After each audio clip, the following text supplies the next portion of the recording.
नमस्कार साथियों, स्वागत है आप सभी का आपके अपने इस YouTube चैनल पर जिसका नाम है जीएस बूस्टर। मैं हूं अनूप उपाध्याय। साथियों, 4 दिसंबर भारत के लिए एक बहुत बड़ा दिन है। रूस के राष्ट्रपति व्लादिमीर पुतिन भारत आ रहे हैं और यह यात्रा इसलिए भी ऐतिहासिक है क्योंकि 2022 में रूस यूक्रेन युद्ध के बाद यह उनकी पहली विदेश यात्रा है। यह सिर्फ एक राजनयिक दौरा नहीं है, यह भारत रूस शक्ति संतुलन, रक्षा सौदे, वैश्विक राजनीति में भारत की स्थिति को मजबूत करने वाला मोड़ है। तो आज के इस वीडियो में हम जानेंगे कि क्या है पुतिन के इस राजनीतिक दौरे के मायने। वीडियो थोड़ा सा लंबा भी हो सकता है, तो डिटेल में इस पूरे वीडियो को जानने के लिए वीडियो के अंत तक बने रहिएगा। अपने विचारों को कमेंट के माध्यम से आप हम तक पहुंचा सकते हैं। साथियों, चैनल आपका है तो चैनल को सब्सक्राइब भी कर दीजिए, वीडियो को लाइक भी कर दीजिएगा और शेयर भी कर दीजिएगा। चलिए शुरुआत करते हैं आज के सेशन का और आज का टॉपिक आपकी स्क्रीन पर है। भारत पर पूरी दुनिया की नजर, पुतिन 4 दिसंबर को भारत आएंगे। तस्वीरें आपको बहुत कुछ बता रही हैं। साथियों, सबसे बड़ा सवाल कि पुतिन का भारत दौरा क्यों इतना बड़ा है। 4 दिसंबर रूस के राष्ट्रपति पुतिन भारत आ रहे हैं और ये 23वीं इंडिया रसिया समिट जो है वो होने वाली है। कहां? नई दिल्ली में। तो नई दिल्ली में एशिया, माफ कीजिएगा, रशिया और इंडिया का जो है वो एनुअल समिट है 4 और 5 दिसंबर को, जिसमें प्रेसिडेंट पुतिन जो है उपस्थित रहेंगे और साथ में पीएम मोदी और पुतिन के साथ आमने सामने बैठकर जो है बहुत बड़े बड़े फैसले जो है वो लिए जाएंगे। भारत के राष्ट्रपति द्रौपदी मुर्मू जो है वो पुतिन के सम्मान में स्टेट डिनर देंगी, यानी बहुत हाई लेवल का ये सम्मानित दौरा हो रहा है। साथियों, आपको ये बात बिल्कुल जानना चाहिए, ये बात बिल्कुल ही सीधी है कि रूस यूक्रेन युद्ध के बाद पुतिन पहली बार किसी बड़े देश के दौरे पर निकल रहे हैं और वो भी भारत पर आ रहे हैं। मतलब पूरा दुनिया जो है इसके लिए एक साफ संदेश जो है, एक बड़ा मैसेज जो है वो दिया जा रहा है। और यह यात्रा इसलिए भी बहुत ज्यादा महत्वपूर्ण है क्योंकि युद्ध के बाद यह पहली विदेश यात्रा है। जब कोई बड़ा नेता युद्ध के बाद घर से बाहर निकलता है तो उसका मतलब होता है कि वो पूरे दुनिया को जो है वो कुछ बताना चाहता है। पुतिन भारत आ रहे हैं और ये अपने आप में एक संकेत है कि भारत उनके लिए प्राथमिक है। साथियों, पिछले कुछ सालों से रूस थोड़ा सा जो है वो चीन की तरफ झुक गया है। भारत अमेरिका के साथ जो है वो बिजी हो चुका है। क्वाड के रिश्ते पे हमने देखा है कि दोनों के बीच में बहुत ज्यादा जो है वो करीबी आ गई है। और इसमें अगर हम बात करें तो पुतिन की यह यात्रा दोनों देशों के रिश्तों में फिर से मजबूत करने का एक मौका है। भारत की नीति जो है साथियों बहुत ही सरल है। भारत सबसे मित्रता रखता है, किसी की गुलामी नहीं करता। भारत को अमेरिका भी चाहिए, भारत को रूस भी चाहिए और भारत को चीन के साथ एक संतुलन वाली दूरी भी चाहिए। अब इस बैलेंसिंग को भारत कैसे निभाता है, यह यात्रा उसी की जो है वो परीक्षा है। अब ये जो पूरी की पूरी यात्रा हो रही है, इस यात्रा में कई सारे मुद्दों के ऊपर चर्चा होगी। जिस मुद्दों में अगर हम बात करें तो विशेषतः अगर हम देखें तो डिफेंस यानी कि रक्षा का मुद्दा है। और रक्षा का मुद्दा पे अगर हम बात करें तो आपकी स्क्रीन पर मैं कुछ तस्वीरें आपको दिखा दूं। जैसे कि आप ये S-400 की तस्वीर देख रहे हैं, ये सुखोई 30 MK की जो तस्वीर है ये आप देख रहे हैं, ये आपको AK-203 जो आपको राइफल देखने को मिल रही है ना, इसका आप देख रहे हैं। इसके अलावा ये आप देख रहे हैं कि भारत और रशिया के बीच में ऑयल को लेकर बहुत ज्यादा डील है। प्रोजेक्ट अगर हम बात करें तो ब्रह्मोस के ऊपर जो है वो एक अगला प्रोजेक्ट जो शुरू करने वाले हैं। एनर्जी के सेक्टर में अगर हम बात करें साथियों तो आपको पता है कि युद्ध के बाद रूस दुनिया को जो है वो महंगा तेल दे रहा था, पर भारत को रूस ने जो है वो सस्ता तेल दिया। इसने भारत की अर्थव्यवस्था को जो है वो काफी राहत दी और अब इस सप्लाई को और भी ज्यादा स्थिर करने के ऊपर जो है वो बातचीत होगी।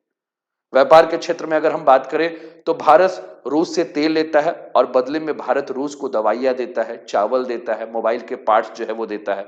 और अब भारत और रूस के बीच में जो एक नया स्टेप लिया जाने वाला है वो ये है कि भारत और रूस के बीच में जो भी व्यापार होगा वह रुपया और रूबल्स में जो है वो ट्रेड होगा, जिससे कि व्यापार करना और भी ज्यादा जो है वो आसान हो जाएगा। कहा यह भी जा रहा है कि ये जो मीटिंग होगी उस मीटिंग पर कई सारे सेक्टर्स में जो है वो कई सारे चीजों पे जो है वो बात होने वाली है। एक एक करके हम लोग जो है वो इमेज देखें, जैसे कि सुखोई M57 आपको जो स्टेल्थ फाइटर जेट नजर आ रहा है, जो कि सुखोई 57 रूस का जो है वो सबसे advance 5th generation stealth fighter है।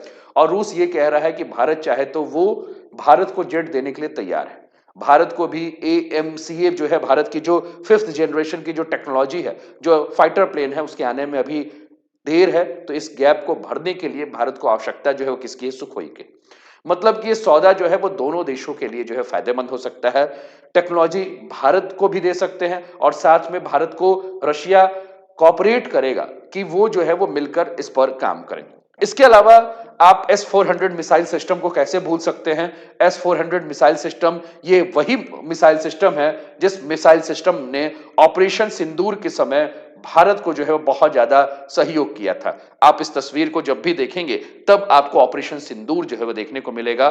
तो भारत जो है वह रूस से 5 S-400 जो है वो खरीदा था, जिसमें से भारत को 3 मिल चुका था। फोर्थ सिस्टम जो भारत को मिलने वाला था वो युद्ध के चलते रुक चुका है।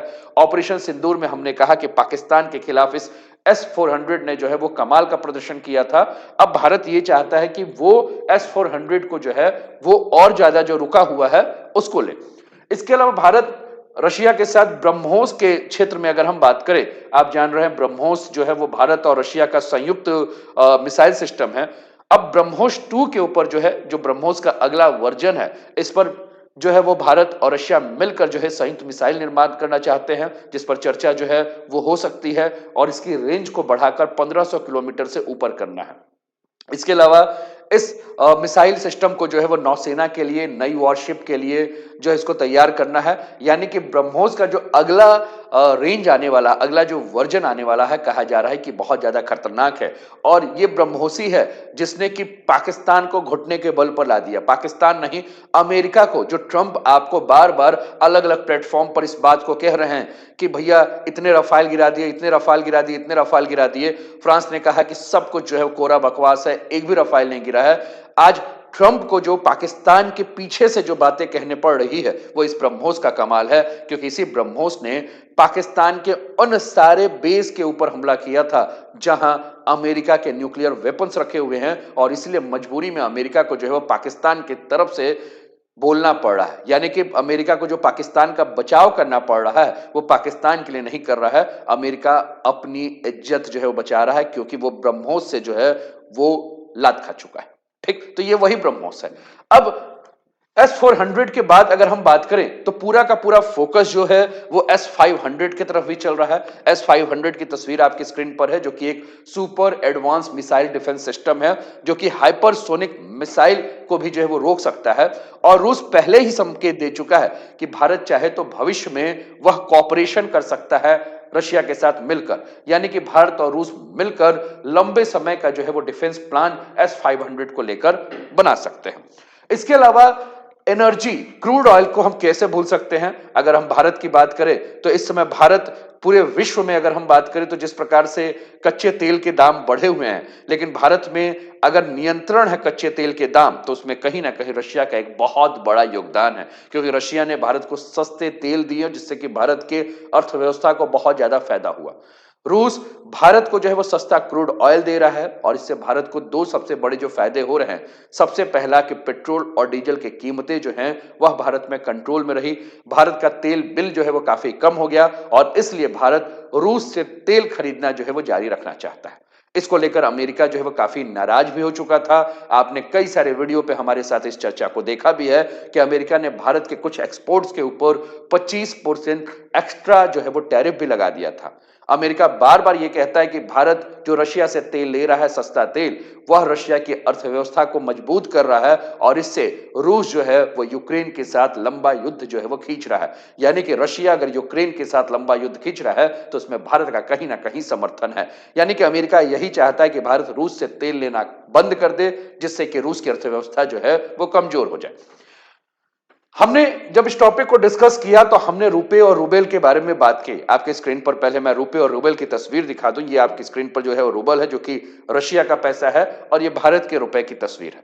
भारत और रूस दोनों जानते हैं कि अमेरिका का जो डॉलर सिस्टम है वह कभी भी दोनों देशों के बीच में व्यापार के ऊपर दबाव डाल सकता है। इसलिए अब भारत और रशिया नए तरीके जो है वो ढूंढना चाहते हैं और वो रुपया रूबल सिस्टम के माध्यम से हो सकता है। यानी कि दोनों देश अपनी मुद्रा में जो है वो लेन-देन करना चाहते हैं या तीसरे देश के बैंक का जो है वो इस्तेमाल करना चाहते हैं, जैसे कि यूएई का, चाइना का या किसी यूरो एशियन बैंक के जरिए जो है वो पेमेंट करना चाहते हैं। या इसके अलावा डिजिटल पेमेंट चैनल के माध्यम से जो है वो पेमेंट कर सकते हैं, जिससे कि स्वतंत्र पेमेंट नेटवर्क हो, जिसपे कि अमेरिका का कंट्रोल बिल्कुल ना हो। और इसका पूरा का पूरा मकसद यही है कि भारत रूस व्यापार मॉडल के ऊपर निर्भर ना रहे, है ना? माफ कीजिएगा, भारत रूस जो व्यापार मॉडल है वो अमेरिका के ऊपर निर्भर ना रहे या यूरोप के किसी भी दबाव में ना रहे। ठीक, चलिए और आगे बढ़ते हैं। इसके अलावा जो एक और जो कोशिश की जा रही है वो ये कोशिश की जा रही है कि जो आर्कटिक एनर्जी सेक्टर है ना, इस आर्कटिक एनर्जी सेक्टर में भी जो है वो दोनों मिलकर जो है वो काम करें। पुतिन के भारत दौरे पर 9 डील संभव है, जिस पर हम चर्चा कर रहे थे। भारत रूस से S-400 मिसाइल्स डिफेंस सिस्टम और 5 सेट खरीदेगा। रूस का सबसे नया फाइटर जेट Su-57 के 2-3 स्क्वाड्रन भारत जो है वो ले सकता है। दूसरा, शॉर्ट रेंज की पैंटसिर एयर डिफेंस सिस्टम की डील हो सकती है। भारत मेओरेनोज रडार सिस्टम जो है वो भी खरीदने के ऊपर जो है वो डील कर सकता है। भारत और रूस की नेवी और ज्यादा समुद्री अभ्यास करने को सहमत हो सकती है। यूपीआई के माध्यम से भारत का रुपे कार्ड रूस में और रूस का एमआईआर कार्ड भारत में चलेगा, इसकी भी चर्चा हो रही है। भारत का यूपीआई और रूस का पेमेंट सिस्टम आपस में जुड़ जाएगा, पैसा भेजना आसान हो जाएगा। भारतीय वर्कर आसानी से रूस में जाकर नौकरी कर सकेंगे और इसके लिए भी एक नया समझौता जो है वो किया जाने की जो है वो बात है। अब ये भी जो चीजें हैं जिसके ऊपर हमें बात करना, हमने कहा कि जो है इनके बीच में जो चर्चाएं हो रही हैं वो चर्चाएं और भी जिस चीज पे हो रही है वो चीजें क्या है, एक बार मैं आपके सामने स्क्रीन पर मैं इमेज ला दूं, फिर हम लोग जो है इसके ऊपर चर्चा करते हैं। ठीक, तो आर्कटिक एनर्जी प्रोजेक्ट के ऊपर भी जो है वो भारत और रशिया बात कर रहे हैं। रूस आर्कटिक क्षेत्र में जैसे कि तेल, गैस या जो एलएनजी यानी कि लिक्विफाइड नेचुरल गैस है, इस बड़े प्रोजेक्ट्स पे भारत और रशिया मिलकर काम करेंगे।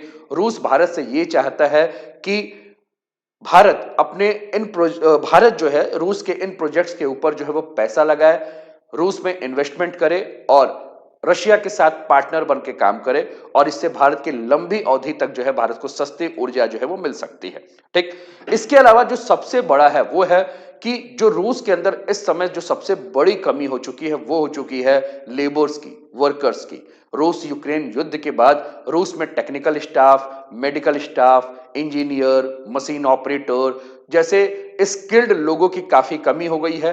कई नौकरियां जो हैं वो खाली पड़ी हैं, लोग मिल नहीं रहे हैं। भारत से रशिया ये चाहता है कि भारत जो है वो रशिया को स्किल्ड लेबर सप्लाई करे, डॉक्टर्स भेजे, नर्स भेजे, इंजीनियर भेजे, टेक्नीशियन भेजे, आईटी प्रोफेशनल भेजे, कंस्ट्रक्शन में काम करने वाले वर्कर्स भेजे जो रूस में जाकर काम करें। और इसी को लेकर हो सकता है कि जब पुतिन भारत आए तो भारत और रशिया के बीच में जो है वो समझौता भी हो सकता है। यानी कि कुल मिलाकर अगर हम बात करें तो रशिया में भारतीयों के लिए एक बहुत बड़े नौकरी का अवसर जो है खुल सकता है। भारत के युवाओं को उच्च वेतन वाली नौकरियां जो है मिलेगी, रूस को स्किल्ड लोग मिलेंगे और भारत के अंदर विदेशी मुद्रा जिसको कि हम रेमिटेंस कहते हैं उसकी भी मात्रा बढ़ेगी। यानी कि इससे दोनों देशों को जो है वो फायदा होगा। इसके अलावा दोनों देश जो हैं वो न्यूक्लियर और स्पेस के क्षेत्र में भी जो है वो बात करना चाहते हैं। न्यूक्लियर और स्पेस के बारे में अगर हम बात करें साथियों, तो जैसे कि तमिलनाडु में एक न्यूक्लियर पावर प्रोजेक्ट है जिसको कि हम आपकी स्क्रीन पर पहले मैं मैप दिखा दूं फिर इसके ऊपर चर्चा करता हूं। ठीक, जैसे कि आपके स्क्रीन पर ये तस्वीर दिख रही है साथियों, ये जो तस्वीर है वो कुडनकुलम जो न्यूक्लियर प्रोजेक्ट है उसकी तस्वीर है। तमिलनाडु का ये जो प्लांट है, इस प्लांट को रशिया के मदद से बनाया जा रहा है और इसके आने वाले यूनिट 5 और यूनिट 6 के ऊपर अब रशिया और भारत में नई सहमति बन सकती है। मतलब कि भारत को भविष्य में सस्ती और साफ बिजली जो है वो ज्यादा मिलेगी। स्पेस के क्षेत्र में अगर हम बात करें तो जो है वो रशिया और भारत मिलकर दो बड़े मुद्दे के ऊपर जो है बात करना चाहते हैं। जैसे कि भारत की एक बहुत बड़ी योजना है जिसको कि हम गगनयान प्रोजेक्ट कहते हैं, जिसमें भारत मानव को जो है वो अंतरिक्ष में भेजने का मिशन करना चाहता है और रूस पहले से इसको ट्रेनिंग दे रहा है। अब आगे और भी जो है रशिया से सपोर्ट चाहिए भारत को। इसके अलावा भारत सैटेलाइट नेविगेशन के क्षेत्र में, जैसे कि हम लोग जीपीएस यूज करते हैं मोबाइल में, वैसे ही जीपीएस जैसा सिस्टम बनाने के लिए जो है रशिया के साथ मिलकर काम करने वाला है। यानी कि रूस की जो स्पेस टेक्नोलॉजी है और भारत की इसरो, ये दोनों के दोनों मिलकर साथ में काम करें, जिससे दोनों को फायदा हो। इसके अलावा अगर हम बात करें साथियों, तो आपकी स्क्रीन पर ये जो मैप दिख रहा है, इस मैप को अगर आप ध्यान से देखेंगे तो ये रशिया का जो है बंदरगाह है, जिसका नाम है व्लादिवोस्टोक, और ये भारत का बंदरगाह है जिसका नाम है चेन्नई। ठीक, तो ये जो समुद्री रूट आपको देखने को मिल रहा है, ये समुद्री रूट जो है वो एशिया को किसके साथ जोड़ रहा है? आर्कटिक के साथ जोड़ रहा है। तो कुल मिलाकर ये कुल रास्ता जो है वो काफी ज्यादा छोटा हो जाएगा, जिससे कि रशिया से अगर कोई भी सामान इंडिया आना चाहता है तो सामान तेजी से आएगा, दूरियां कम हो जाएंगी तो ट्रांसपोर्ट चार्ज कम हो जाएगा, यानी कि सामान सस्ता हो जाएगा और दोनों देशों के बीच में एक नया रूट, ट्रेड रूट जो है वो भी खुल सकता है। ठीक, तो जैसे कि अगर हम देखें तो अभी रशिया से जो भी सामान आता है, वो रशिया से जिस जगह से आ रहा है वो सेंट पीटर्सबर्ग से आता है और एक बहुत लंबा रास्ता तय करके इसको लाल सागर स्वेज कैनाल के माध्यम से मुंबई आना पड़ता है, लगभग 8,675 नॉटिकल माइल्स। अब जो नया रास्ता प्रपोज किया गया है ना, जो कि ईस्टर्न रशिया से व्लादिवोस्टोक से, ये 5,647 नॉटिकल माइल्स का रास्ता है जो कि चेन्नई आ रहा है। ठीक, तो कुल मिलाकर 3,028 नॉटिकल माइल्स की दूरी जो है वो कम होगी और 16 दिन की यात्रा जो है कम होगी, तो कुल मिलाकर लागत भी जो है वो काफी कम देखने को मिलेगा। तो ये एक नया प्रोजेक्ट दोनों के बीच में है। उसके अलावा इंडिया और रशिया के बीच में ट्रेड को लेकर एक प्लान बन रहा है कि 2030 तक दोनों के बीच में $100 बिलियन की जो है वो व्यापार हो सके और इससे जो है वो काफी ज्यादा दोनों देशों को जो है वो लाभ हो। ठीक, अब कुल मिलाकर एक बात और भी हमें देखना है कि 2023 में हमें याद होगा कि अंतर्राष्ट्रीय आपराधिक न्यायालय यानी कि आईसीसी ने पुतिन के खिलाफ जो है वो अरेस्ट वारंट जारी कर दिया था। इसलिए पुतिन कई देशों के दौरा करने से बच रहे थे। G20 का जब दौरा 2023 में इंडिया में हुआ था, या G20 का अभी जब ब्राजील 2024 में, जब 2024 में हुआ, तो दोनों जगह अगर हम बात करें तो दोनों जगह पुतिन नहीं गए। अब उनका भारत आना इस बात का संकेत है कि रशिया और इंडिया के रिश्ते जो है वो और ज्यादा स्थिर हैं और मजबूत हैं। पीएम मोदी के से जब ये पुतिन की मुलाकात होगी, इसके अलावा राष्ट्रपति मुर्मू से जब पुतिन के साथ स्टेट डिनर पर मुलाकात होगी, तो ये सारे के सारे जो हैं इस बात के संकेत हैं कि इंडिया रशिया एनुअल समिट जो 23वां होने वाला है, यह दोनों देशों के बीच में सबसे बड़ी वार्षिक मीटिंग है। और पुतिन जो है वो आखिरी बार भारत की यात्रा पर 6 दिसंबर 2021 को आए थे।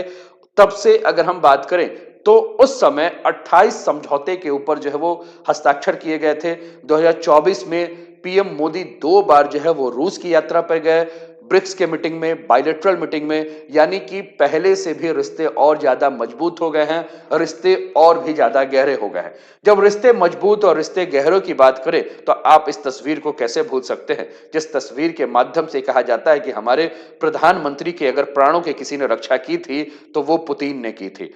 क्योंकि कहा यह जा रहा था कि जब प्रधानमंत्री चाइना की यात्रा पर थे तो प्रधानमंत्री की जान को खतरा था और उस समय दोस्ती अगर किसी ने निभाई थी तो वो पुतिन ने निभाई थी। और पुतिन ने अपने कार में, जो कि तस्वीर में अभी आपके सामने लाता हूं, फिर तस्वीर जब आप देखेंगे तो बहुत सारी चीजें जो है वो आपके सामने आ जाएंगी, बहुत सारी बातें जो है वो आपके दिमाग में आ जाएंगी। यह तस्वीर 1 सितंबर 2025 की है, जब चीन के तियानजिन में संघाई सहयोग संगठन शिखर सम्मेलन में भाग लेने के बाद द्विपक्षीय बैठक के लिए कार में एक साथ ये रवाना हुए थे। और उसके बाद कई सारे बातें खुलकर आई थी कि मोदी को मारने का जो है वो प्लान चल रहा था और पुतिन ने मित्रता निभाते हुए जो है वह जान बचाई।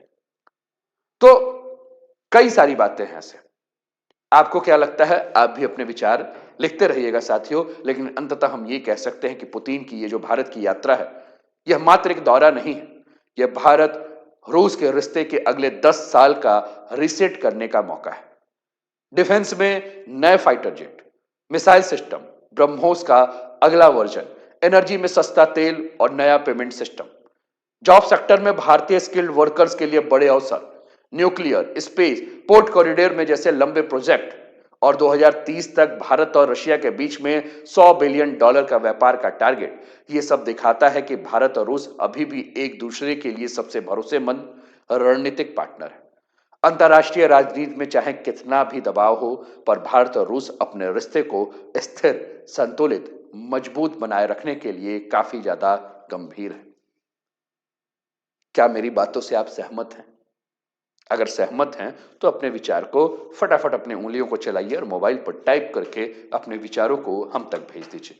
उम्मीद करता हूं कि आपको आज का वीडियो जो है वो अच्छा लगा होगा। और ये एक दूसरी तस्वीर, भारत के राष्ट्रीय सुरक्षा सलाहकार अजीत डोभाल ने अगस्त में ही पुतिन के साथ मुलाकात की थी।